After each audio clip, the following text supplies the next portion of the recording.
What is going on, everyone? Welcome into Bayou Bengals football. So I wanted to talk about LSU's recent recruiting class, the 2023 class, the incoming class this year. So a guy I really like Shelton Sampson a lot, the wide receiver, four-star guy, right from Baton Rouge, right from their backyard. I think Sampson is a guy who's got a really good overall skill set. I think that Sampson he's going to be a guy that's going to make an impact right away. I think he's going to make catches. I think he's going to make plays for LSU. This guy that you see the contested catch ability, the body control, his feet are so quick, and he is so good at getting off of man coverage, beating press man coverage. This is just and he is listed as 6'4". He's probably not actually that tall, but this is a guy that's probably every bit of 6'2". Maybe, I don't know, maybe he is 6'3", and he listed at 181. He looks even thicker than that. So yeah, I think there's a lot of room. I think there's even more room for growth for Shelton Sampson, but I think he's got a path to get on the field and make an impact right away based on the skill set I've seen from watching his high school tape. But another guy, Jalen Brown, another four-star wide receiver that LSU got. A lot of people excited of how well LSU recruited the wide receiver position. Jalen Brown is a guy who I wasn't as impressed as Sampson, but I think Brown is a guy who will help this LSU offense. He's a guy that can stretch the field, win vertically with his long speed. He's a guy that I think he's going to need mostly free releases off the line of scrimmage to get open. So I think he's a guy that will mostly play in the slot, listed about 5'11". That's what I would have guessed, maybe 5'10 and a half, 5'11 from looking at him. But Brown, he's a talented guy. He's got hands. He can, you don't see a lot of adjusting to the ball necessarily, but can win the 50-50 balls, can concentrate, can make catches in traffic with a guy draped all over him. So Jalen Brown, another four-star they got. So yeah, I want to touch on him, Shelton Sampson Jr. DJ Chester, interior offensive lineman. They landed four-star guy. From out of Georgia. Chester was a guy who I love the aggressiveness this guy plays with. I think he's relentless. No one challenges this guy's anchor. I know it might be because he's just playing against just a lot smaller guys in high school, but his anchor was not tested at all. And you see when he was sustaining pass blocks, you see the upper body strength was on full display. I mean, he had, like full control upper body wise of defenders. So DJ Chester, this is another guy. Zealand's Hurd, their top recruit from this past year, the offensive tackle, gets a lot of praise, and rightfully so. But DJ Chester, this guy is no slouch, and maybe there's a path for him playing in year one. I know LSU is really strong. They're starting five on the offensive line, but DJ Chester, there's rumors that he is the future at center. I think he can play. I think this is a perfect recruit for LSU because this guy has the versatility to play all three positions on the offensive line, whether that's center, guard, or tackle. They had him playing tackle just because in high school you want to put your best offensive lineman at tackle, but this guy I think has a very bright future at guard, tackle, or center. So basically, wherever they want to play this guy on the offensive line, I think DJ Chester is going to have a lot of success and do a lot of great things. Next guy, Jackson Howard. This guy from 6'4", 245, edge rusher out of Minneapolis, Minnesota. This guy is a pure, I shouldn't say pure, but this guy is mainly a speed rusher. He's got incredible pursuit, really good, not just acceleration, but really good speed overall. It was a fun watching him track down ball carriers. I think Howard and Womack are pretty similar guys. These are the two top edge rushers they landed. Womack, another 5-star. I think they're two similar guys. I think that their game's going to be built on winning with speed, maybe winning on stunts, firing through the middle, shooting gaps, tracking down ball carriers. whether that's from tracking down ball carriers with relentless pursuit from behind or chasing down wide receivers on screens. I think that is going to be primarily Jackson Howard and Womack's game. But Jackson Howard, super fun watch. And this is a guy who is really going to add some depth to the defensive line unit. Quincy Wiggins too. I think I talked about this a little bit yesterday, but if you listen to the Savion Jones interview, Savion Jones said Quincy Wiggins certainly is a guy who's one of the breakout candidates for LSU this year. Wiggins was a pretty big time recruit coming out of high school. This is a guy he's a very good athlete. A guy his game is predicated on speed, kind of a lot like Howard and Womack. Quincy Wiggins, though, he was a freshman this year, played just a little bit, but he's a guy that, like Savion Jones, they're both breakout candidates because Quincy Wiggins you see a lot of athleticism. You see, leaping ability, can jump up, deflect passes, explode in the backfield, disrupt havoc back there. So yeah, Savion Jones was talking about how lean and how ripped he is. So that usually is an indicator of a guy's play. If he has a good, lean, muscular body, it shows that, number one, he works hard, and it shows that, two, being in as good a shape possible, regardless of position, is going to really help you to have success in sports. So Quincy Wiggins, he's number 93 for LSU, played a little bit as a freshman. I had to go back and scout some of his high school tape to kind of really get a feel for his play. But yeah, I think Quincy Wiggins is a guy that's going to get more snaps this year, and it'll be certainly a fun guy to watch for LSU.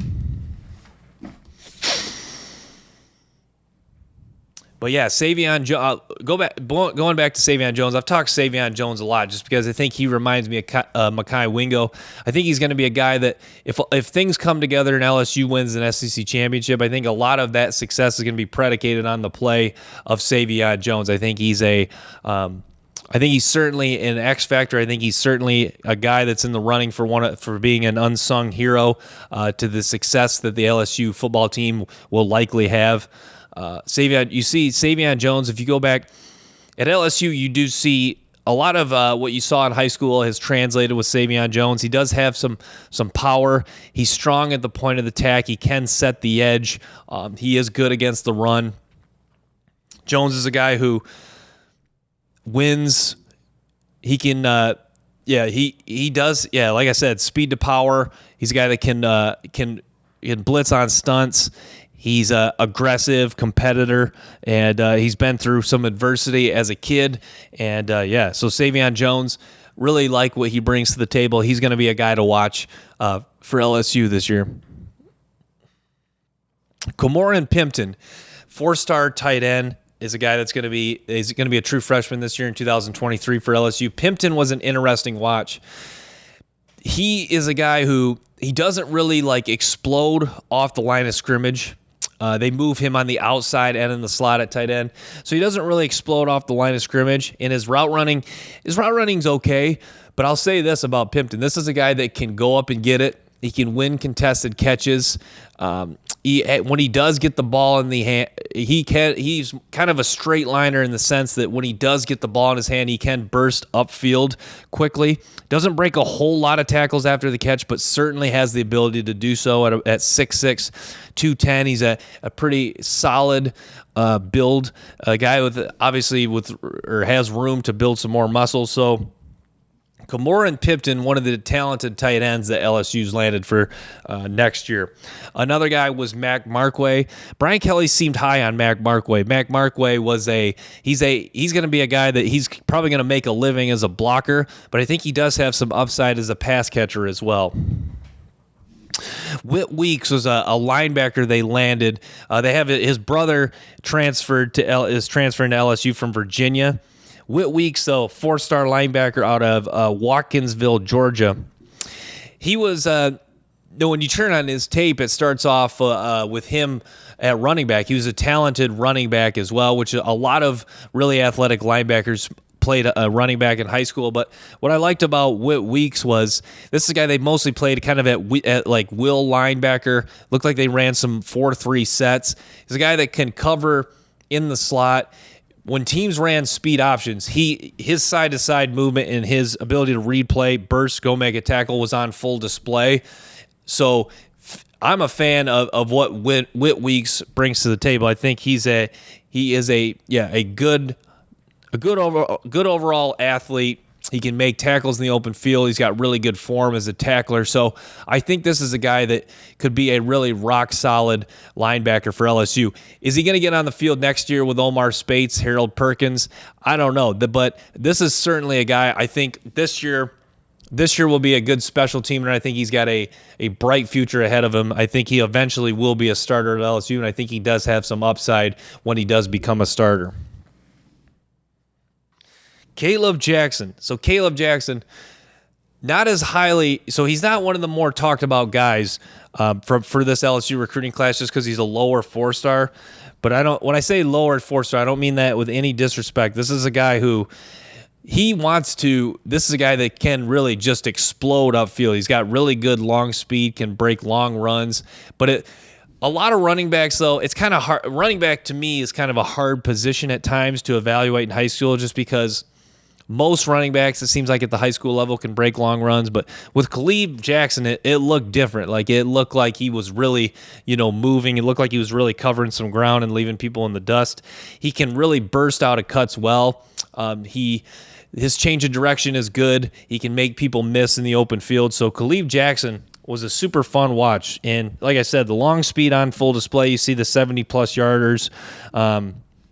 Making guys miss in the open field, thick lower body.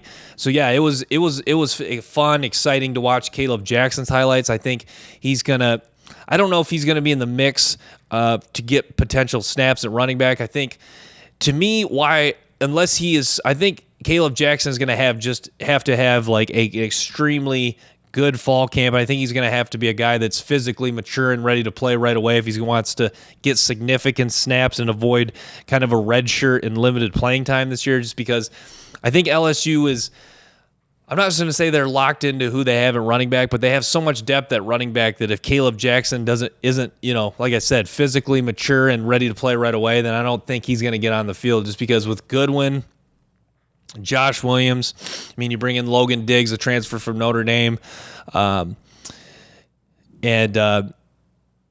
other guy, a few other guys they have. LSU with their overall depth at running back, it's if you feel like that this would be a good time for them to redshirt Caleb Jackson, unless he just absolutely tears it up at camp, and he's so ready to play and so makes such a good impression on the coaching staff that you got to get him on the field year one. But yeah, Trey Holly was another running back they landed, Farmerville, Louisiana. He looks like a nice player as well. Showed some nice things from what I saw in his highlights. Andre Sam. So Andre Sam's a guy I have not really talked about, even though this is episode 6 of this podcast.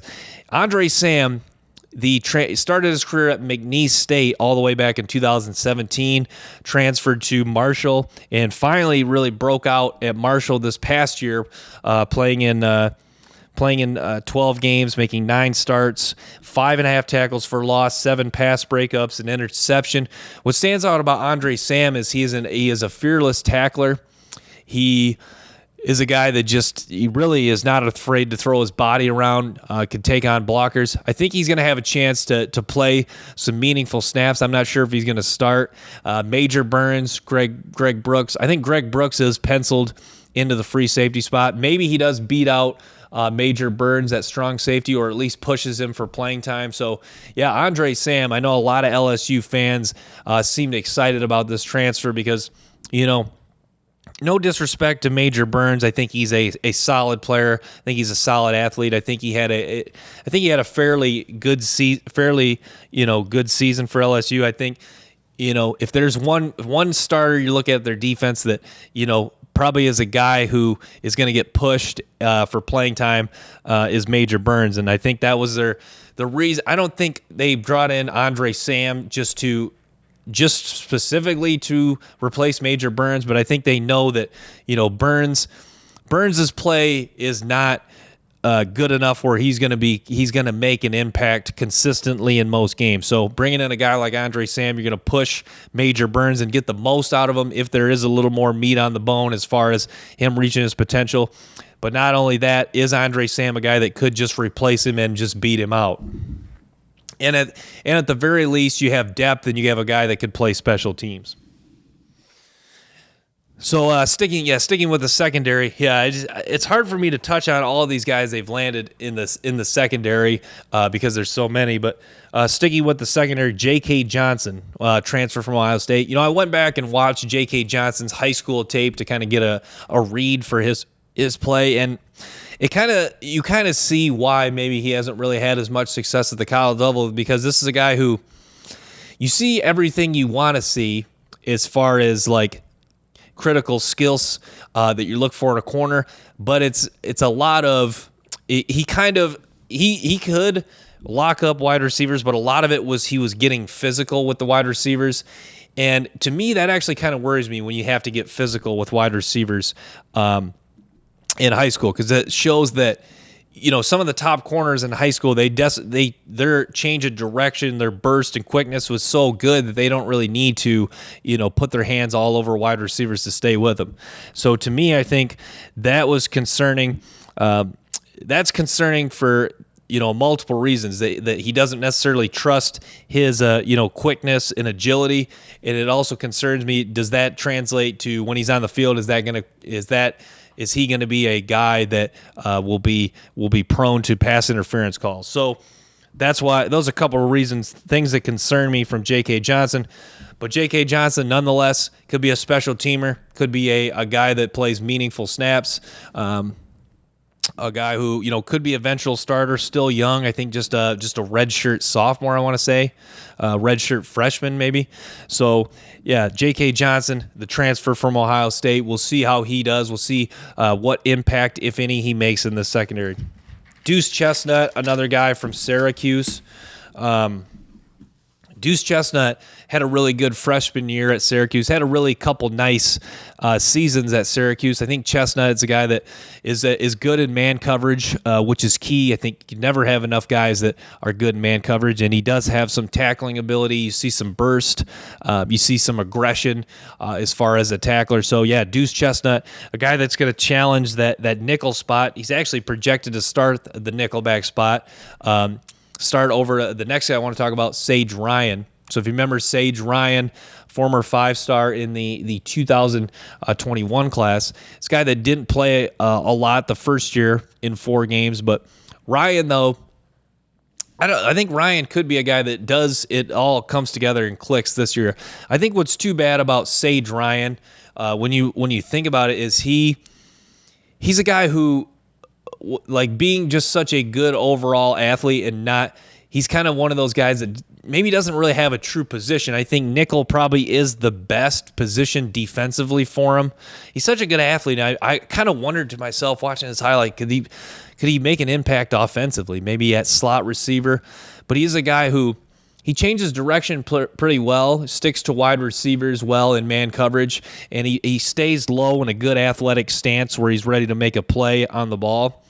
But yeah, with Ryan, I worry about the upside in his game, just because I don't really see him. He can burst and come downhill and make tackles, but his play strength overall is really just adequate. He struggles to get off of blocks from wide receivers. Not as physically as imposing as I thought. He's got decent thickness, muscle build, but it's not anything wow in his height. He's just not he's not a really imposing physical specimen. Not saying that with any disrespect, but just he's just a guy that with his frame. I think adding some muscle can help, but how much can he actually improve his overall play strength at this point? But Sage Ryan, just a guy that a lot of people will talk about from LSU just because comes from a former 5-star pedigree, but a player who I think he still has some room to grow. And I think Matt House was talking about their defensive coordinator as a guy that's he's got to be more consistent for him. And they still have high hopes for Sage Ryan. The nickelback spot will be interesting. And replacing Jay Ward will be tough because Jay Ward was just a really good all-around football player. So we'll see what Say Dryan does. He's definitely a guy that certainly could break out for him. Comes from a former 5-star ranking. And, So the burning question for LSU is which guy's going to break out this year? I'm so excited to see who's going to break out for LSU. Is it Shelton Sampson at wide receiver, incoming freshman? Is it Savion Jones? Is it a guy that's been there, Savion Jones? Is it Quincy Wiggins? Is it Sage Ryan, like we talked about? Who is going to break out this year? You got to believe it's going to be one of them.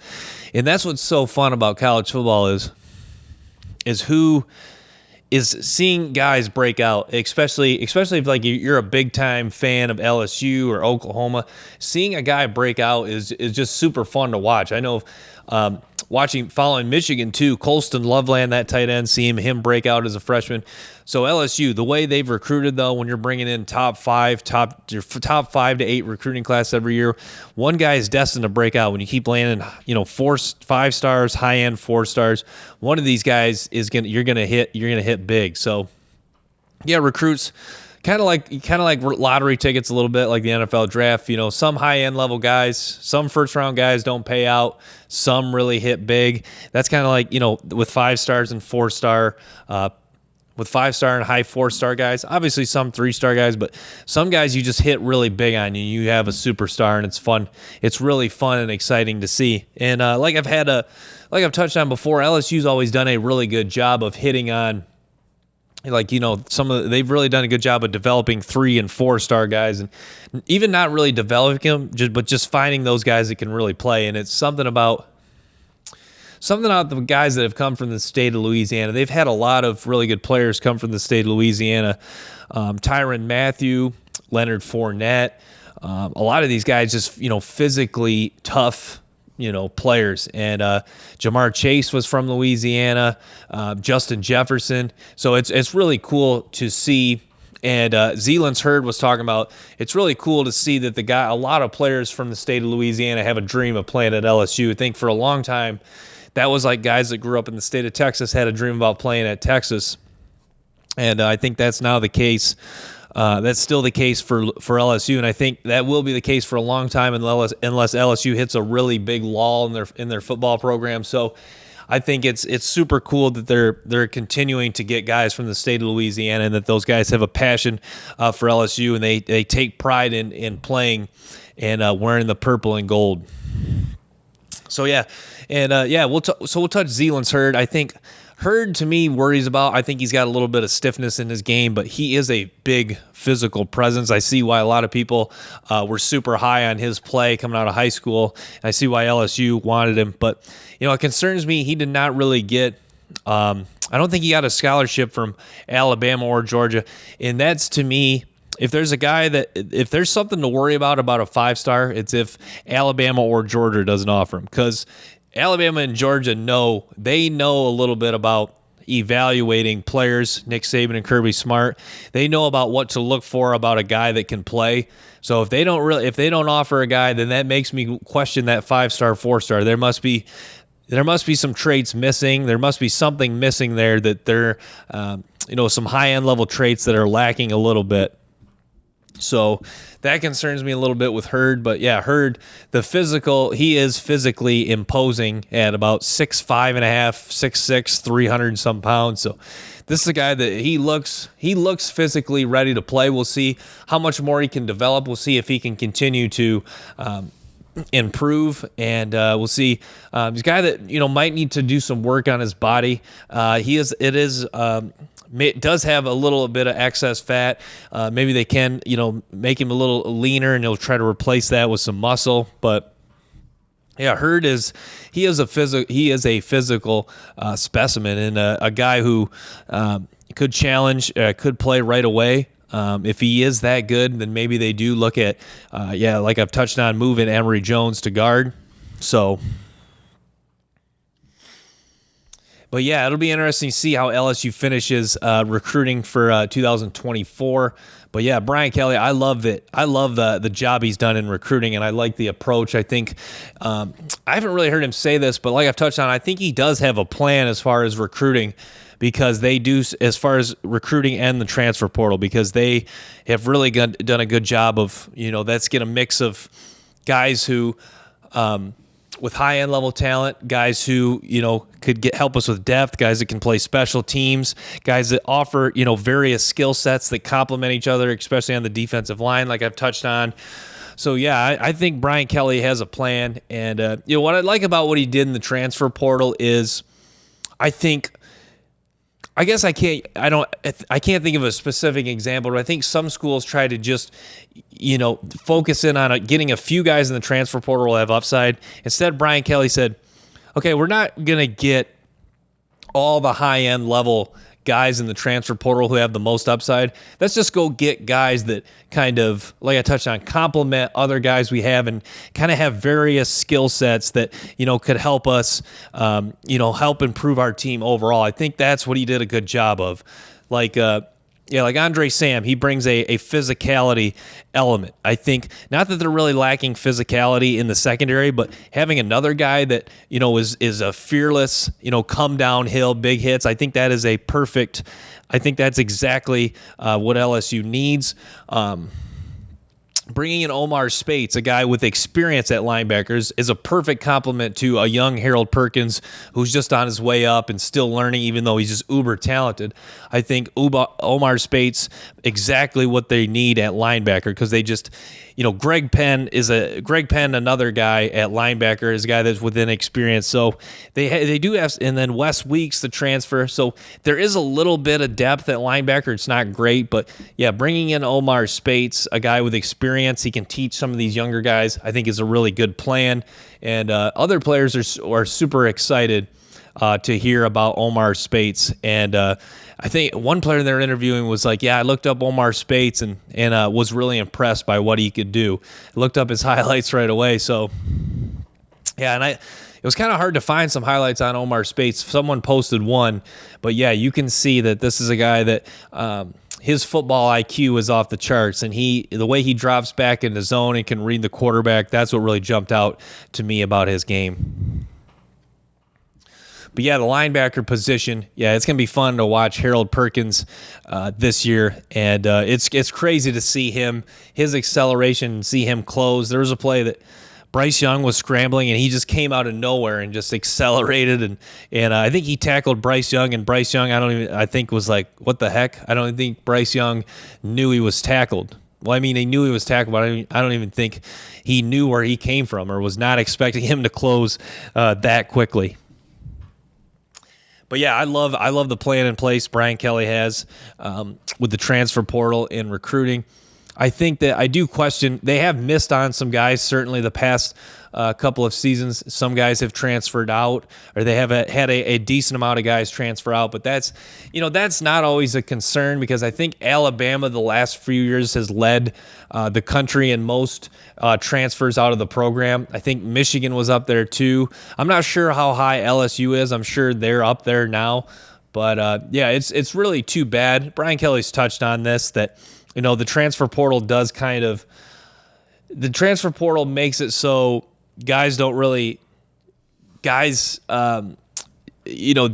have to face adversity as much, because a few years ago you had to sit out a year when you transferred. Now with the transfer portal, if you go into a program, you're unhappy, you don't play right away, you can just hop in the portal and transfer right away. You're not really challenged to get better.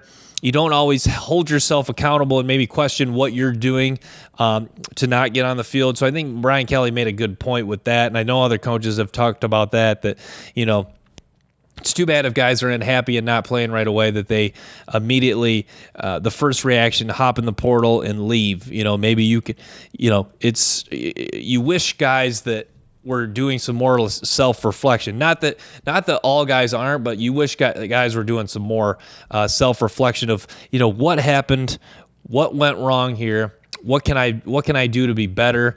Hopefully they can ask those questions even if they do choose to transfer out.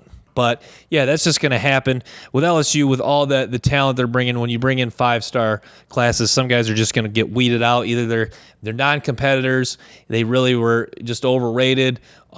Maybe they are in the kind of the rare case they are just in the wrong position.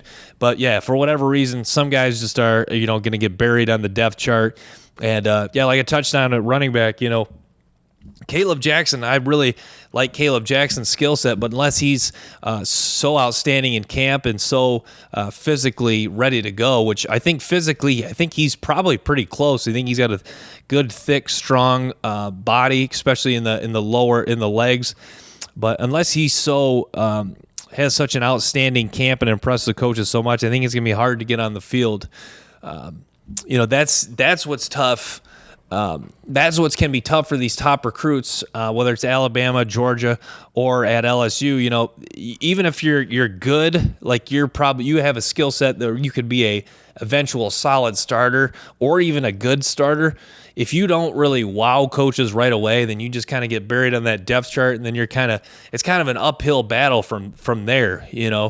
Whereas if let's say you're a guy that was going to go to LSU and you project as just like a solid good starter, but you go to maybe Kansas, for example, and they need help in your linebacker, and they need help at linebacker, you could probably get on the field right away, maybe start for 4 years, put up good stats, play a lot of snaps, and you could really make a career out of yourself, and probably, even if you're not like a elite talent, probably get drafted 4th, 5th round, get a chance to make a roster, as opposed to at LSU, you go and you are a solid linebacker, probably with the skill set they could translate to the NFL, but you just get so buried on the depth chart that you never really get a chance to show what you can do for NFL evaluators. So it is an interesting thing with the rich getting richer in college football. Is some of the teams that have made the playoffs, it has really taken their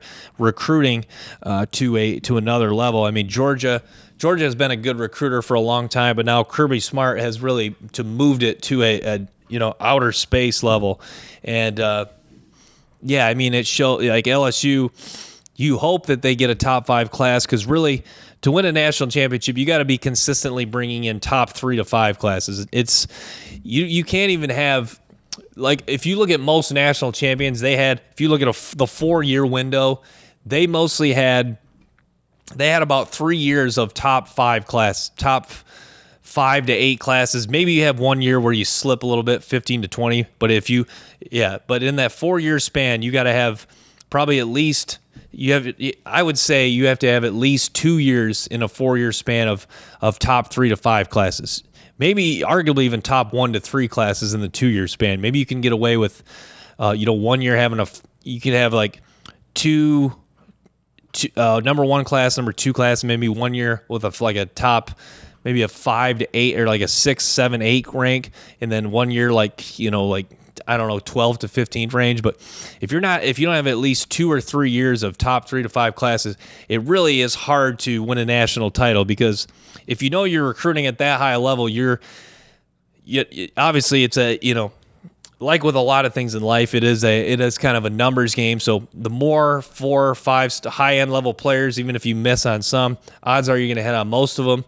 And if you hit on some of them, not everyone can play, and then you're going to have some depth, and you're going to have, high-end level game changers, which that's the thing. Most 5 stars nowadays do end up getting drafted. 24/7 rivals, all the recruiting services are getting more and more accurate. So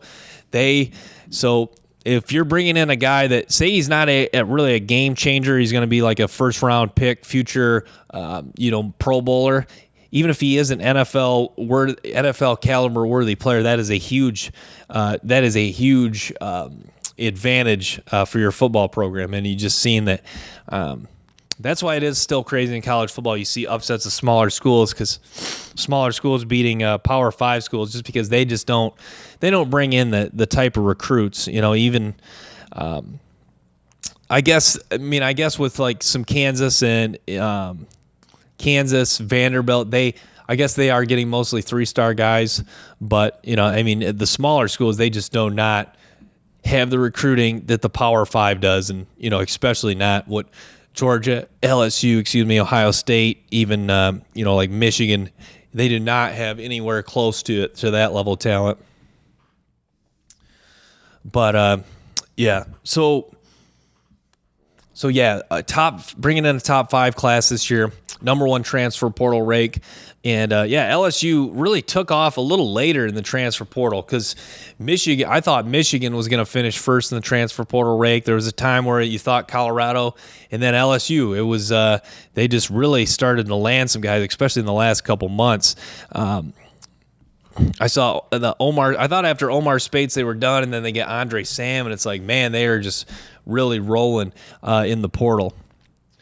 But I'm going to wrap with that. Thanks for tuning in to Bayou Bengals football, guys. Make sure to stay tuned for more episodes and clips from the show. Till next time, peace.